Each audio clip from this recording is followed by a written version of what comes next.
হাতে মাংস রান্না হচ্ছে। এই যে মুরগিটা আমি মশলা দিয়ে মাখিয়ে রাখছিলাম অনেকক্ষণ, এখন এটাকে ভেজে নিচ্ছি। মাংসর তেলের ভিতরে আমি পেঁয়াজ দিয়ে দিয়েছি, পেঁয়াজটা একটু ভাজা ভাজা করে নিচ্ছি। পেঁয়াজ, এখানে দারচিনি, এলাচ, তেজপাতা, লং সবই দিয়ে দিয়েছি। আমি তেল কিন্তু বেশি দিনে একদম অল্প দিয়ে ভোনা ভোনা করবো। আমি যে পেঁয়াজটার ভিতরে আদা রসুন পেস্ট, ধনিয়ার গুঁড়া, মরিচের গুঁড়া, হলুদের গুঁড়া দিয়ে নিয়ে একটু জিরা ফাঁকি আর একটু গরম মশলা দিয়ে নিয়েছি। এখন এটার সাথে পানি দিব। তো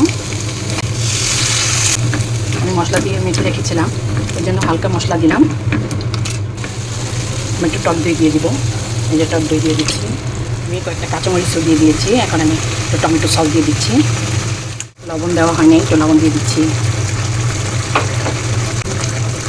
আমি মাংসটা দিয়ে দিব।